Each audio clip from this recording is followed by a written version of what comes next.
है एचआरटीसी में बहुत जल्दी ये बेड़ा जो है शामिल हो जाए। और उसके अलावा इसके लिए जो इंफ्रास्ट्रक्चर है, चार्जिंग स्टेशंस है, पूरा एक इंफ्रास्ट्रक्चर पे बहुत जोरों से काम हो रहा है। हर योजना को बनाने में और जमीन पे उतारने में बड़ी परेशानियां होती हैं जब आपका खजाना खाली है। उसके बावजूद हमने ये योजनाएं रिकॉर्ड टाइम में आगे बढ़ाई और इसके परिणाम आने शुरू हुए। आप समझें कि प्रदेश की आर्थिक स्थिति ऐसी थी कि हमारे बिजली बोर्ड और एचआरटीसी दो ऐसे निगम थे जो हमारी और आपकी सारी जितनी सरकार की सबसे बड़ी लायबिलिटीज इन दो बोर्डों को चलाने के लिए देनी पड़ रही।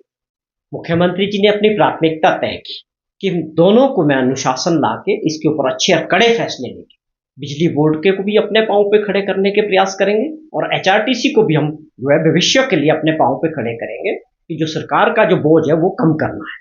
और इसी दृष्टि में अब आप समझें कि अभी जो हम बसेस चला रहे हैं उसमें तकरीबन 70 से 75 रुपए पर किलोमीटर खर्चा आता है एचआरटीसी का पर किलोमीटर, जो डीजल की बसें चले। बस का खर्चा भी सरकार दे रही है खरीदने के लिए डीजल बसेस के लिए, उसके अलावा ये खर्चा और ट्रांसपोर्ट घाटे में है। लेकिन जिस दिन हम इलेक्ट्रिक बसेस पे जाएंगे हमारी काफी हद तक आप समझें जो खर्चा है 5 से 7 रुपए 10 रुपए पर किलोमीटर पे आ जाए।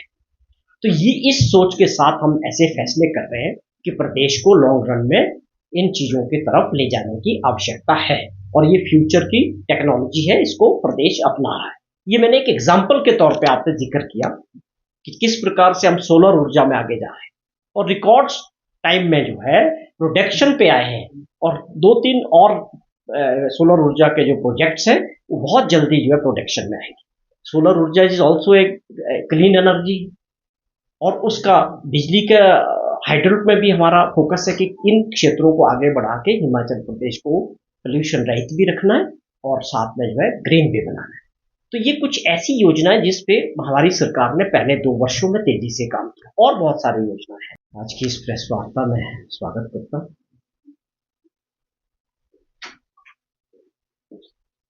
हिमाचल प्रदेश में कांग्रेस पार्टी की सरकार बने हुए 2 साल से ज्यादा का समय है।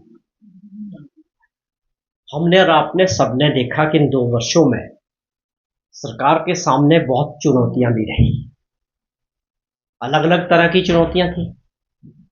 आर्थिक क्षेत्र में चुनौती थी, आपदा अपने आप में एक नेचुरल क्लाइमेटी बारिश की वजह से बहुत बड़ी आपदा रही, वो अपने आप में बहुत बड़ी चुनौती हिमाचल प्रदेश की लिए रही।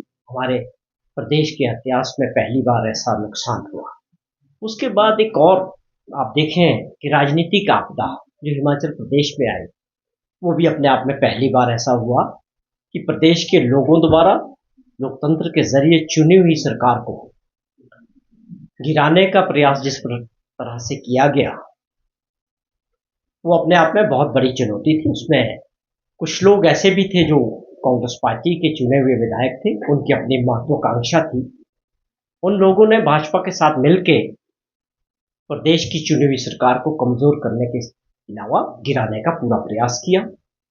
वो अपने आप में तीसरी बड़ी चुनौती थी। इन सभी चुनौतियों को दूर करते हुए, पार करते हुए प्रदेश के लोगों के आशीर्वाद से 2 साल का कार्यकाल हमारी सरकार का और मुख्यमंत्री जी का, मैं ये कहता हूं कि इन परिस्थितियों के बावजूद बहुत अच्छा और सराहनीय रहा।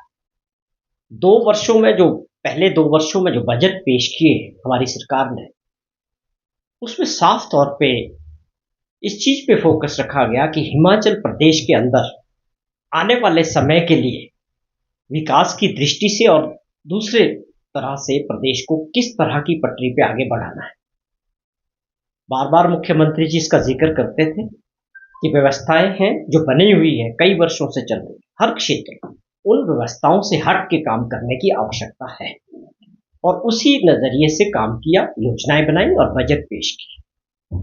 उसके परिणाम आने शुरू हो चुके और आने वाले 1-1.5 वर्षों में जो योजनाएं मुख्यमंत्री जी ने 2 वर्षों के अंदर बजट में दी वो जमीनी स्तर पे उतरनी शुरू हो और उसके अच्छे परिणाम आएंगे।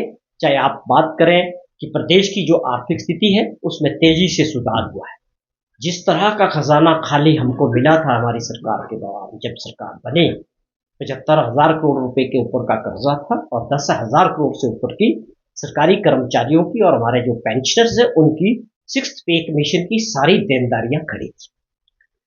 हमारे सरकार ने इन चीज़ों को पार पाते हुए और प्रदेश को कई क्षेत्रों में आगे बढ़ाने का प्रयास किया। साफ तौर पे जो सरकार होती है उनकी ये जिम्मेवारी भी होती है कि वो प्रदेश के विकास के लिए और प्रदेश की जनता के लिए बड़ी योजनाओं पे काम करे और दूरदर्शी योजनाएं होनी चाहिए जिसके आने वाले समय में प्रदेश की जनता को फायदे मिले। इस उद्देश्य से हमारी सरकार ने बड़ी योजनाओं पे काम किया, जिसमें आप समझें कि ग्रीन हिमाचल प्रदेश की अगर हम बात करते हैं तो उसके परिणाम आने शुरू हो गए कि आज हम इलेक्ट्रिक बसेस की तरफ और इलेक्ट्रिक गाड़ियों की तरफ प्रदेश को ले जा रहे हैं, जो अपने आप में देश में एक अग्रणी राज्य बना है हिमाचल प्रदेश। बड़े राज्यों भी इस योजनाओं को इस तेजी से आगे नहीं बढ़ा सके, जिससे हिमाचल प्रदेश ने इसको आगे बढ़ाने का प्रयास किया है। और फिक्र हमेशा मेरे साथ रहता है। भूषण ज्वेलर्स, अनमोल रिश्तों के लिए।